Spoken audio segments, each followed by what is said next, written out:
This Constituent Assembly declares its firm and solemn resolve 13 दिसंबर 1946 को जवाहरलाल नेहरू ने संविधान सभा में उद्देश्य प्रस्ताव प्रस्तुत किया था। proclaim India as an independent sovereign republic and to draw up for her future governance a constitution. ये प्रस्ताव उन लोगों की आकांक्षा था जो संविधान बना रहे थे और बाद में यही प्रस्ताव भारतीय संविधान की प्रस्तावना बना। सभा में 16 और 19 दिसंबर के बीच इस प्रस्ताव पर व्यापक बहस हुई। 21 जनवरी 1947 को एक बार फिर प्रस्ताव पर चर्चा हुई। इस विचार विमर्श के दौरान संविधान सभा में प्रस्ताव के उद्देश्यों और संबंधित राजनीतिक संदर्भ के विभिन्न पहलुओं पर चर्चा हुई। इनमें रजवाड़ों की रियासतों के भारत में विलय के बाद की स्थिति, संघवाद, अल्पसंख्यकों के अधिकारों और सामाजिक आर्थिक अधिकार जैसे पहलू भी शामिल थे। विभिन्न चर्चाओं में व्यापक विचार विमर्श के बाद अंत में 22 जनवरी 1947 को संविधान सभा के अध्यक्ष डॉक्टर राजेंद्र प्रसाद ने सदस्यों को संकेत दिया कि प्रस्ताव पर मतदान करने का समय आ गया है।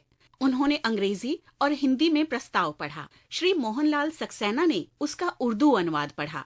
उसके उपरांत संविधान सभा के सदस्यों ने मतदान किया और सभी सदस्यों ने खड़े होकर प्रस्ताव स्वीकार किया। इस प्रस्ताव का उद्देश्य भारत की भावी तस्वीर की कल्पना करना था। संविधान कुछ लोगों ने बनाया जो सभा में उपस्थित थे, लेकिन वो प्रत्येक भारतीय का संविधान था। We, the people of India. हम भारत के लोग। संविधान अनेक भारतीयों की आकांक्षा है और ये कहानी इन प्रस्तावों से शुरू हुई थी जो बाद में भारत के संविधान की प्रसिद्ध प्रस्तावना के रूप में सामने आई। Having solemnly resolved to constitute India into a sovereign, socialist, secular, democratic republic. आज हम जाने माने गांधीवादी, स्वाधीनता सेनानी और पूर्व प्रशासनिक अधिकारी लक्ष्मी चंद जैन को भी याद कर रहे हैं। उनका जन्म 13 दिसंबर 1925 को वर्तमान राजस्थान के बहादुरपुर क्षेत्र में हुआ था। युवावस्था में ही लक्ष्मी चंद ने 1942 के दौरान भारत छोड़ो आंदोलन में भाग लिया।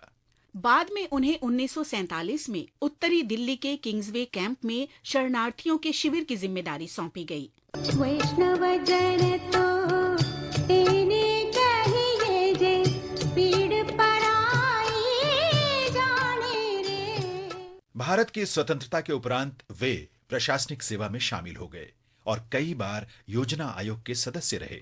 दक्षिण अफ्रीका में भारतीय उच्चायुक्त रहे, बांधों पर वैश्विक आयोग के सदस्य रहे और भारतीय सहकारी संघ तथा अखिल भारतीय हस्तशिल्प बोर्ड के सचिव भी रहे। लक्ष्मी चंद जैन देश में पहले सहकारी नेताओं में से एक थे और उन्होंने भारतीय सहकारी संघ के गठन में कमला देवी चट्टोपाध्याय की सहायता की और इसके सिद्धांत हस्तशिल्प उद्योग में लागू किए।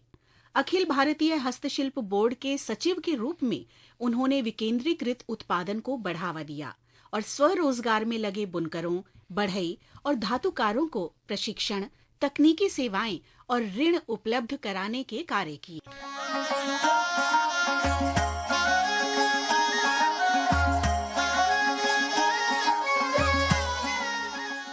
स्वाधीनता संघर्ष की विरासत को जीवित रखने के लिए लक्ष्मी चंद के प्रयासों के कारण उन्हें 1988 में मैग्सेसे अवार्ड प्रदान किया गया। उन्हें मरणोपरांत 2011 में पद्म विभूषण के लिए चुना गया, लेकिन उनके परिवार ने ये पुरस्कार स्वीकार करने से मना कर दिया क्योंकि वे राजकीय सम्मान के खिलाफ थे।